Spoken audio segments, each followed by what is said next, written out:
ओम शांति, ओम शांति, ओम शांति। आज बाबा कह रहे हैं कि हमें कर्म योगी बनना है। ब्राह्मण आत्मा, इसका मतलब क्या होता है? ब्राह्मण आत्मा हर कर्म में बाप दादा को प्रत्यक्ष करने वाली, हर कर्म में बाप दादा को प्रत्यक्ष करने वाली। तो देखने में भी कर्म है, देखना भी, सुनना भी एक कर्म है, महसूस करना एक कर्म है। ये सब भी कर्मों में बाप दादा की प्रत्यक्षता होनी चाहिए। देखने में क्या कर्म करना है? बाप दादा को फॉलो क्या करना है? और सुनने में, सुनना तो सारी बातों को पड़ता है ना। तो सुनने में कान को सूप की तरह बना लेना है कि बुराई को सुनते हुए भी निकाल देना है और अच्छाई को धारण कर लेना है। उसका मनन चिंतन नहीं करना है कि बुराई है, कंकड़ निकला, ये नहीं, बस निकाल के उसको बाहर कर देना है। सुनना तो पड़ता ही है ना, जब कर्म जीवन में है तो हर बात को सुनना ही पड़ता है। तो बाबा कहता हर कर्म में बाप दादा को प्रत्यक्ष करो, सुनते हुए भी, देखते हुए भी, केवल अच्छाई को धारण करने वाले। कर्म की कलम से हर आत्मा के दिल पर अपनी छाप बना लो। कर्म की कलम से हर आत्मा के दिल पर अपनी छाप बना लो। अगर अच्छा कर्म आप करते हैं, हलचल में अचल अडोल रहते हैं, तो आप हर एक दिल को अपना बना लेते हैं। तो बाबा कहता हर दिल में अपनी छाप छोड़ दो। बुद्धि पर बाप का चित्र छाप दो। बुद्धि पर, दिल में अपनी छाप, और बुद्धि पर कि नहीं, ये तो बाप के अनुसार चल रहा, बाप की श्रीमत के अनुसार चल रहा है।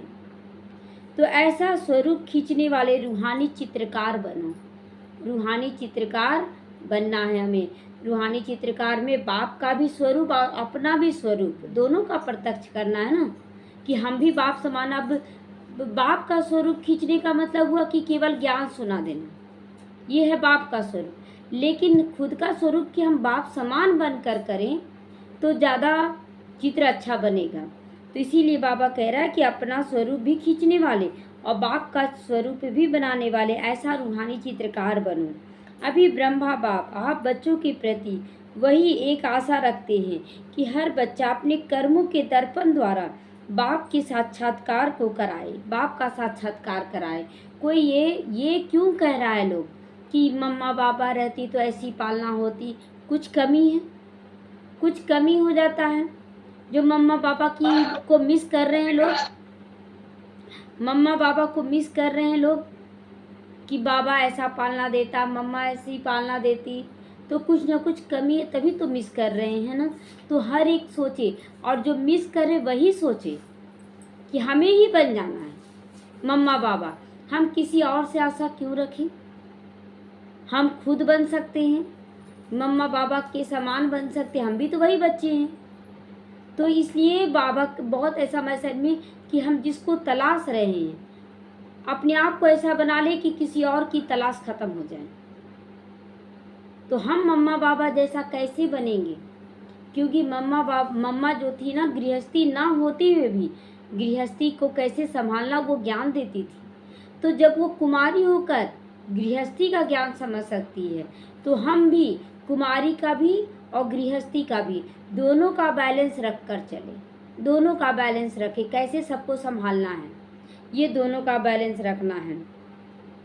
हर कदम में फॉलो फादर कर, बाप समान अव्यक्त फरिश्ता बनकर कर्म योगी का पाठ बनाओ।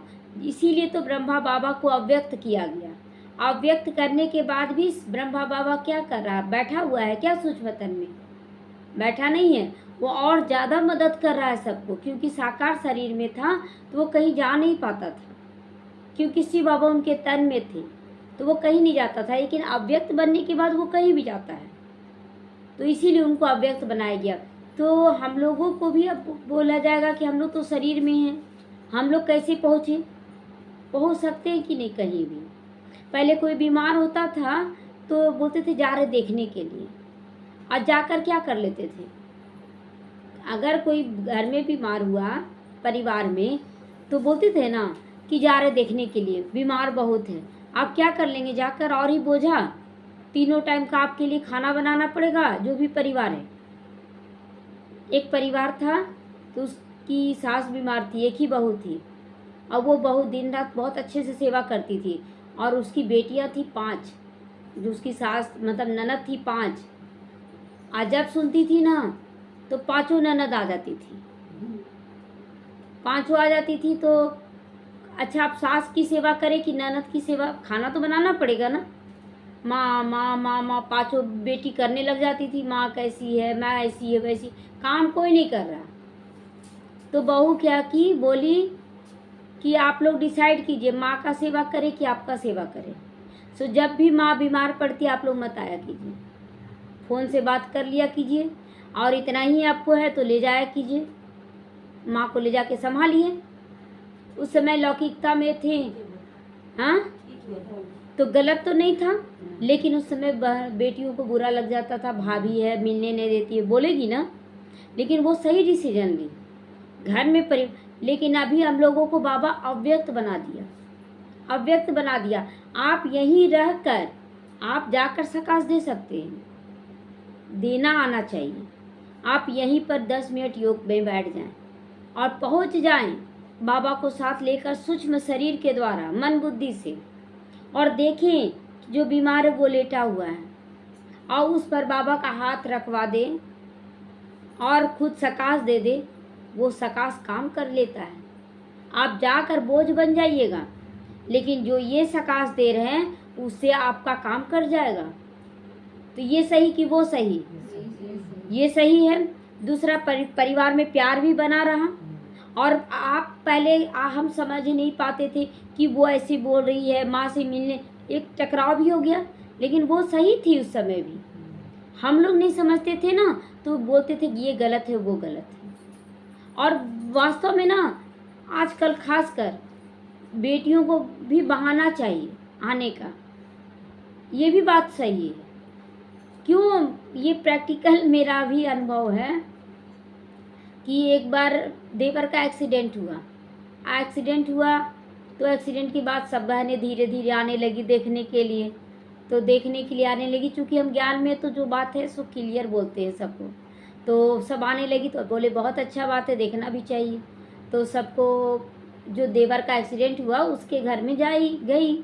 अब उसके घर में गई तो आज ये बन रहा, आज वो बन रहा, समझ सकते क्या बन रहा है। बोले आप लोग खाने के लिए आए थे कि देखने के लिए आए थे? क्या ये खाकर आपका शुभ भावना लग रहा है उसको? आप लोग तो एंजॉय करने के लिए आ रहे हैं। तो वास्तव में आज यही हो रहा है, लोगों को बहाना चाहिए कहीं जाने का। जाने से कुछ करते नहीं हैं वो, जाने से कुछ नहीं करते। आप खुद अपने अंदर चेक कीजिए ना, क्या कर लेते जाकर, हाँ? लेकिन अगर आप बैठकर दुआ करें तो ज़्यादा बेटर रहेगा। तो यही चीज़ बाबा बताता है कि बच्चे कहीं भी रहो, अव्यक्त फरिश्ता बनकर रहो, तो तुम कहीं भी सकाश दे सकते हो, कहीं भी ठीक कर सकते हो। और उसमें आदर के साथ लोग बुलाएगा, और अपने मन से आप पहुँच जाइए, आदर भी नहीं मिलता है। पहले हम भी यही करते थे, जब जितना जाइएगा उतना मान आदर भी खत्म होते जाएगा। हाँ, तो इसलिए हम लोगों को अभी बाबा जो सिखा दिया कि बच्चे अपने से खाना बनाओ। तो अब क्या करते, बोझा तो नहीं ना डालते हैं कि हमको ये बना के खिलाओ, ये बना के खिलाओ। जाते हैं, बोलते लाइए हम सबका खाना बना दें, सबका खाना बना दिए, बोझा तो नहीं पड़ा। नहीं, वो आती है अपने काम कर लेती है सारा काम। तो खुश होगी कि नाराज होगी? खुश होगी ना। पहले बोलते थे भाभी का ये कर दीजिए, ये कर दीजिए, वो कर दीजिए, जाके हुक्म जमाते थे। तो ये तो गलत था। तो यही सब चीज़ बाबा क्लियर कर रहा है, बहुत अच्छे से सिखा रहा है कि न मायके सोचो न ससुराल सोचो, हर एक आत्मा है और तुम्हें दे कर आना है, दाता बन कर आना है, सेवा करना है। तो एक गुप्त युक्ति रच दिया बाबा, क्योंकि तुमको किसी के हाथ का नहीं खाना है। युक्ति रचा ताकि एक नियम के अनुसार हम नहीं खाएंगे तो हम खिलाएंगे ही। हम अकेले तो नहीं ना बना लेंगे कि लाई हम अपना खाली बना लें, और अकेले बनाइएगा खाइएगा अच्छा तो नहीं लगेगा, ये सबका बना दें। युक्ति रचा बाबा, परिवार को एक करने का, परिवार को सुख देने का युक्ति रचा बाबा। तो युक्ति काम भी कर रहा आज। आज हर लोग खुश होता है कि नहीं। बहुत लोग बोलते हैं जाने के बाद कि आप लोग आए सो हम लोग को सेवा करना चाहिए, ये क्या कि आप ही हम लोग का सेवा कर दे रहे हैं। तो उस पर बोझा तो नहीं बना ना, बहुत अच्छे से, बल्कि उन लोग और ला के नहीं ये बना के खा लीजिए, बना के खा लीजिए। चलिए बना कर खा भी रहे, खिला भी रहे। और ये ऐसा हो गया कि बाबा के साथ चलने से हम लोगों का खान पान भी थोड़ा हो गया। पहले ऐसा था ना कि अगर कोई चीज़ टेस्टी लगा ना तो और ज़्यादा खाते जा रहे, बहुत अच्छा लग रहा, बहुत अच्छा, मांगते जा रहे, खाते जा रहे। मायके में थोड़ा सा ये रौब होता है कि भाभी लोग बना कर देती और हम लोग खाते जाते थे। लेकिन अब क्या है कि नहीं, अब सूक्ष्म भी हो गया, ज़्यादा नहीं खाना है, कम से कम अपना पेट भर लेना, बस पेट भरना है। तो ये सब चीज़ परिवार को मिलाने का काम किया गया ये इसमें भी, क्योंकि आज परिवार में प्यार नहीं है, केवल टकरार है, अंदर से टकरार है। बाहर से दिख रहा है कि हाँ ये मायका, ये ससुराल, वास्तव में कोई किसी का नहीं हो रहा है। तो बाबा पहला पाठ पक्का किया कि बच्चे तुम आत्मा हो, दूसरा पाठ पक्का किया कि बच्चे तुम फरिश्ता बन जाओ। फरिश्ता बनकर हम जाकर नहीं, अपनी जगह में रहकर ही सकाश देकर सब काम करवा सकते हैं। तो इस तरह से बाबा बोलता है कि बच्चे तुम्हें कर्म योगी बनकर सारे कर्म भी करना है और सबका दिल भी जीतना है, और उसके दिमाग पर बाप का छाप भी छोड़ना कि कौन सिखाया है। पहले तो ऐसे नहीं थे हम लोग, तो उसके दिल दिमाग में क्या चलेगा कि नहीं, अब इसमें जुड़ने के बाद ये बहुत अच्छे हो गए, ये बहुत अच्छे हो गए, तो अपना भी छाप छोड़े, अब बाप का भी छाप छोड़े, तो दोनों का चित्र खींचा गया ना। तो यही चीज़ बाबा बोल रहा है कि चित्र खींचो। और बहुत बच्चे ऐसे होते हैं ना कि अब बाप का चित्र खींचना चाहते हैं लेकिन अपना चित्र नहीं।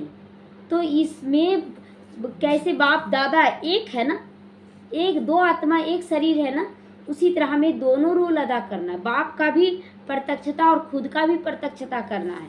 तो हम अपने चाल चलन को भी सुधारें, अपने कर्म को भी सुधारें और बाप की छवि अपने अंदर धारण करके उसको प्रत्यक्ष करें कि कौन सिखाया। पहले तो हम ऐसे नहीं थे, बाबा ज्ञान दिया हम लोगों को। तो बच्चे अब अपनी एकाग्रता की शक्ति को भी बढ़ाओ, क्योंकि समय अनुसार एकाग्रता की शक्ति की बहुत ज़रूरत है।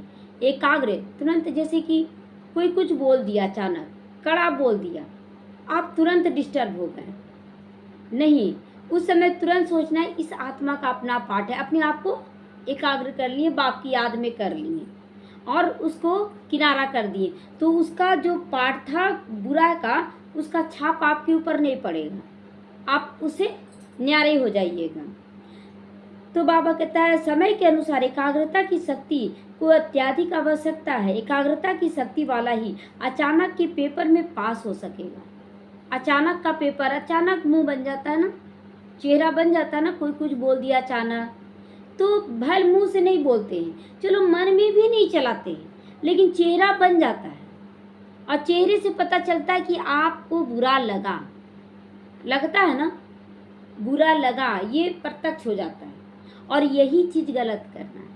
तो मतलब 3 चीज़ को सुधार कर रखना है यहाँ पर, बाहर को भी चुप रखना है, मन को भी चुप रखना है और चेहरे को भी हंसमुख बना कर रखना है। कोई फर्क नहीं पड़ा, चलो वो अपना पार्ट अदा कर दिया। लेकिन ये चेहरा ही मतलब ऐसा आदत पड़ गया ना कि थोड़ा सा कुछ बोलता चेहरा ही बन जाता है, हर्षित मुख। इसीलिए बाबा बोलता है ना, हर्षित, ऐसे तो हंसते खेलते रहते, लेकिन जहाँ परिस्थिति आता है तुरंत चेहरे पे वो भाव नजर आ जाता है।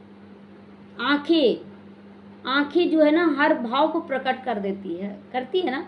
गुस्सा आता है तो भी प्रकट करता है, आश्चर्य है तो भी प्रकट करता है, उदासी है तो भी आंखें बता देता है।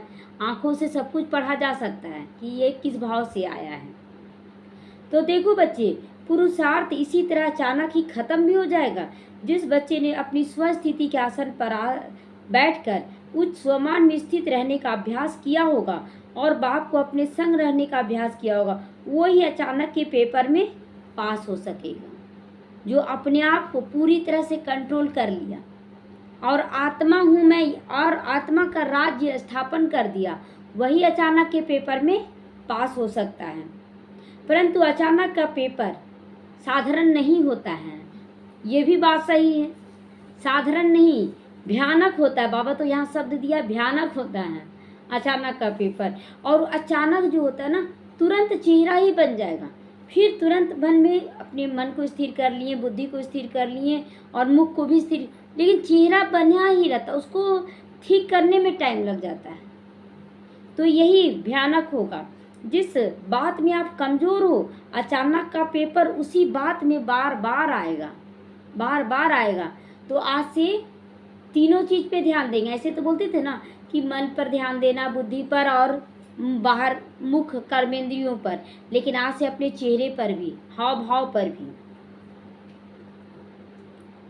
तो जिसमें आप विस्मित हो जाओगे ऐसा पेपर आएगा, मतलब विस्मित, आत्मा का ज्ञान और परमात्मा का ज्ञान उसमें लोप हो जाता है। जिसमें पेपर आता है लोप हो जाता है कि नहीं, विस्मित हो जाते हैं उस समय। कुछ सेकंड के बाद याद आता है, अरे मैं तो आत्मा हूँ, सामने वाला अपना पार्ट अदा कर रहा है, बाद में याद आता है। उस समय विस्मित कर देती है माया। जादू कभी देखते हैं, देखे हैं ना, जादूगर के लिए क्या बोला जाता है ना, पहले सबका मन बुद्धि को कैप्चर कर में, अपने कैप्चर में ले लेता है, कुछ कैसा करता सो बोलते हैं जादूगर लोग। तो उसी तरह माया क्या करती, पहले आपको बस में करती, उसके बाद परिस्थिति ला देती है। तो बाबा कहता आप स्वयं परिस्थिति में, वह समय के बहाव में इतना ज़्यादा उलझ जाओगे ना उस समय कि स्वयं की भी याद खत्म हो जाएगी और बाप की भी याद खत्म हो जाती है। तो परंतु जो बच्चा अभी से ही अपनी उस स्वमान में स्थित होने की ड्रिल बार बार करता रहेगा और साथ ही साथ अशरीरी बनकर अपने बाप के पास जाकर, घर में जाकर पुरुषार्थ करता रहेगा, अर्थात जो स्वयं को आत्मा रियलाइज कर परमात्मा पिता की गोद में रहने का पुरुषार्थ कर रहा है, बाप की श्रीमत पर चलने का 100% अटेंशन दे रहा है, वो ही बच्चा अचानक के पेपर में पास विद ऑनर बनेगा, वही बच्चा बनेगा। इसलिए पेपर आना बहुत ज़रूरी है, पेपर टेस्ट होना बहुत ज़रूरी है, टेस्ट लेना, क्योंकि टेस्ट से पता चलता है कि क्या कमी है। फाइनल एग्ज़ाम डायरेक्ट हो जाए तो बच्चा को पता ही नहीं चलेगा किस सब्जेक्ट में हम कमज़ोर हैं। इसलिए बीच बीच में टेस्ट होना भी बहुत ज़रूरी है। इसीलिए बच्चे स्मृति स्वरूप बार बार बनो, बार बार अपने आप को याद दिलाओ, मैं आत्मा हूँ, सभी आत्माएं हैं, कोई रिश्ता नहीं है किसी के साथ, बस ये नाटक में रिश्ता बना हुआ है। तो मन बुद्धि को एकाग्र करने का अभ्यास बढ़ाओ। बाबा बार बार कह रहा है, अचानक अचानक अचानक पेपर आएगा। ये तो बहुत बार बाबा बोल रहा है, अचानक पेपर ही आता ही है ना, अचानक। तो बाबा कह रहा है, तो इस बात पर इम्पोर्टेंस अर्थात समय के महत्व को समझो, बाप की समझाने के महत्व को समझो, पुरुषार्थ करो, अन्यथा बाप कुछ भी नहीं करेगा। अच्छा, अचानक आप खुद को भी भूल गए, बाप को भी भूल गए, तो बाबा क्या करेगा? अचानक तो आप फेल हो गए ना। अचानक आप चल रहे हैं कुछ याद करते हुए और गड्ढा आ गया, आप गिर गए, तो गिर गए तो आपको देख कर चलना चाहिए ना। एकाग्रता यही होता है कि आपका ध्यान एकदम एकाग्र हो अपने ऊपर, कैसे चल रहे हैं, कैसे बोल रहे हैं, हर चीज़ पे आपका ध्यान हो और परमात्मा की याद हो, तब जाके आपका सब कुछ ठीक होगा। तो इसीलिए बाबा कह रहा है कि बाप कुछ भी नहीं कर पाएगा, अंत काल आप अकेले हो जाओगे। ये पहले से बाबा बता दे रहा, फिर मत दोष देना कि बाबा साथ नहीं दिया। परीक्षा के समय देता है टीचर साथ, परीक्षा के समय साथ नहीं देता है, तो ये उलाना कुछ भी काम नहीं करेगा उस समय। जब तक एग्ज़ाम नहीं तब तक आप बाबा से पूरा ज्ञान ले ले, साथ ले ले, एग्ज़ाम के समय बाबा कुछ नहीं करेगा। इसीलिए सोच समझकर अपने एक एक सेकंड को सफल करो। अभी का पुरुषार्थ अंतिम विजय का आधार बन जाएगा, अभी का पुरुषार्थ। इसलिए पल पल जो भी परीक्षा आ रहा है उसको दोष दिए बिना आप उस परीक्षा में कैसे पास होते हैं, ये आपको चेक करना है कि कैसे हमको आगे बढ़ना है। अनेक आत्माओं का जो परीक्षा आता है उसको सुनकर भी बहुत हम सीख सकते हैं कि ऐसा ऐसा भी परीक्षा आता है, अच्छा हम लोगों को ऐसे पास करना है।